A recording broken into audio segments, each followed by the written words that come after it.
नमस्कार, आप देख रहे हैं न्यूज इंडिया। आपके साथ मैं दीपिका सिंह। करेंगे खबरों की शुरुआत। जम्मू और कश्मीर में आतंक पर प्रहार लगातार जारी है। 200 से ज्यादा आतंकी ठिकानों पर रेड हो रही है। कई आतंकियों के मददगार गिरफ्तार किए गए हैं। देखिए, मददगार को गिरफ्तार किया गया है। 200 से ज्यादा आतंकी ठिकानों पर रेड की जा रही है। देखिए, ये बहुत बड़ी जानकारी है, क्योंकि तमाम आतंकियों को अब बख्शा नहीं जा सकता है, उनका खात्मा निश्चित है। तो जम्मू कश्मीर पर लगातार आतंकियों पर, उनके ठिकानों पर प्रहार किया जा रहा है। 200 से ज्यादा जो आतंकी ठिकाने हैं, उन पर रेड इस वक्त जारी है।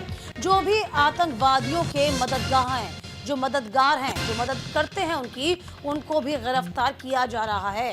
तो फिलहाल देखिए, इस वक्त सर्च ऑपरेशन लगातार जारी है घाटी में, और किस तरीके से अपने मंसूबों को लगातार अंजाम देने की फिराक में रहते हैं। आतंकवादी उनको चिन्हित किया जा रहा है, उनको ढूंढा जा रहा है, मार गिराया जा रहा है। कल भी देखिए, आपको बता दें कि कोई बड़ी वारदात होने से बच गई थी, जब भारी मात्रा में असलहा बरामद किया गया था पुल के नीचे से। उस बीच लगातार सर्च ऑपरेशन सेना और स्थानीय पुलिस का चल रहा है, और कई आतंकियों के मददगार जो है उनको गिरफ्तार किया गया है।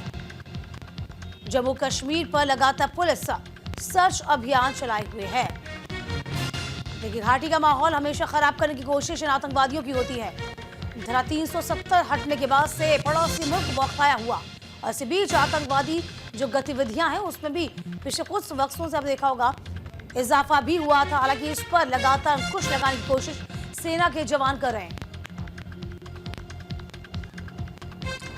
दीपांकर हमारे सहयोगी इस पूरी खबर पर नजर बनाए हुए हैं। दीपांकर, देखिए, तमाम जानकारी दीजिए जरा। 200 से ज्यादा ठिकानों पर रेड की जा रही है। जो भी मददगार हैं उनको गिरफ्तार किया जा रहा है, क्या कोई जानकारी दीपांकर?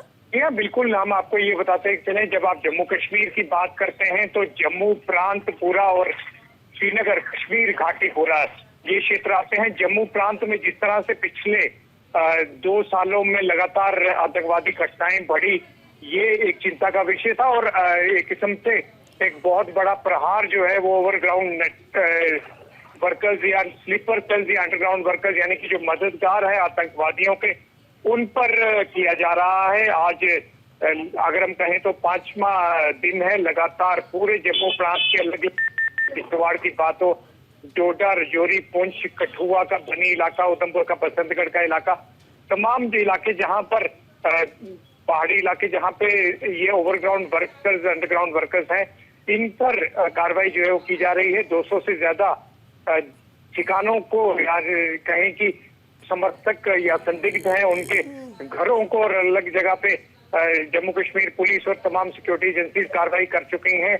वहीं कई को अरेस्ट भी किया गया है। इनका जिन्हें अरेस्ट किया गया है उनके खिलाफ पुख्ता सबूत जो है वो उनके घरों से बरामद हुए हैं, जिसमें साफ संकेत मिलता है कि ये जैश-ए मोहम्मद या लश्कर तोयबा के जो पाकिस्तान में बैठे हुए आका है, उनके साथ कम्युनिकेशन लिंक में थे। और यहाँ पे कहीं ना कहीं जो 5 से 6 पाकिस्तानी आतंकियों के ग्रुप्स अलग अलग इस समय ढोकों पर हैं, ऊपर जो पहाड़ों पर हैं, उन्हें जो असिस्टेंस प्रोवाइड करनी है या उन्हें जो भी मदद प्रोवाइड करनी है वो मदद प्रोवाइड कर रहे थे। हम आपको याद दिलाते चले, लगभग 1 हफ्ता पहले एनआईए ने बड़ी रेड्स की थी जम्मू प्रांत के 4 जिलों में, और उसके बाद इन लोगों के घरों पर रेड्स हुई थी।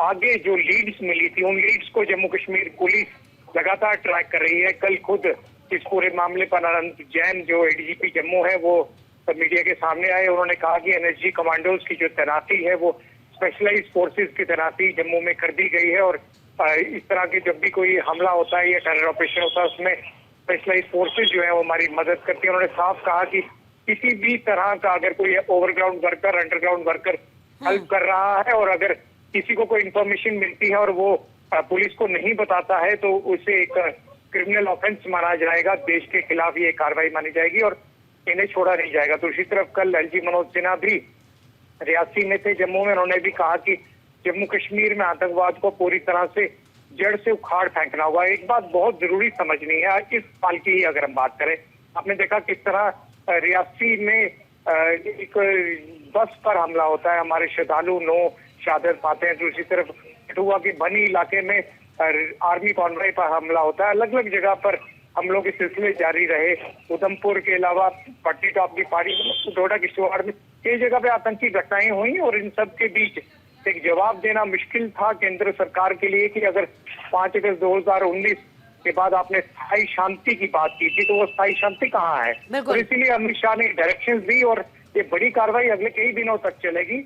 और इसमें एक अच्छा बात दीपांकर, और बहुत ये ज्यादा- देखिए दीपांकर, वाकई में ये बहुत खास भी हो जाता है, जरूरी भी है कि लगातार सर्च ऑपरेशन के जरिए तमाम आतंकियों को पकड़ा तो जा रहा है, लेकिन इस बीच जो मदद कर रहे हैं उनको पकड़ना बहुत लाजमी है।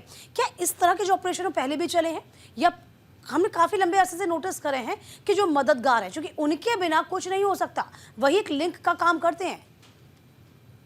जी हाँ, बिल्कुल आपने सही बताया और हम भी दर्शकों को ये बताना चाहते हैं, जम्मू कश्मीर में इस समय बारिश और बर्फ जो है वो उसका सिलसिला चल रहा है। पहाड़ी इलाकों में दूर दराज के जो पहाड़ है जहाँ पर ये 5-6 गुट जो आतंकवादियों के ऊपर ढोक में छुपे हुए हैं, वहां पर रहना अब अगले 2-3 महीने तक पॉसिबल ही नहीं है, क्योंकि वहां पे बर्फबारी होती है। और ऐसे में ये गांव के इलाके में या थोड़ा नीचे जो रिहायशी इलाके हैं यहाँ पर इन आतंकवादियों को आना होगा, इनको कहीं ना कहीं अपना ठिकाना यहाँ पर बनाना होगा। और उसके लिए इनके लिए ओवरग्राउंड नेटवर्क के साथ या जो स्लीपर सेल्स हैं उनके साथ कांटेक्ट करना बहुत ज्यादा जरूरी है, क्योंकि अगर गांव में कोई भी ऐसा शख्स दिखाई पड़ता है जो लोगों को गिने चुने बंदे पता होते हैं कि हमारे गांव। चलिए, बहुत शुक्रिया दीपांकर आपका तमाम जानकारी देने के लिए।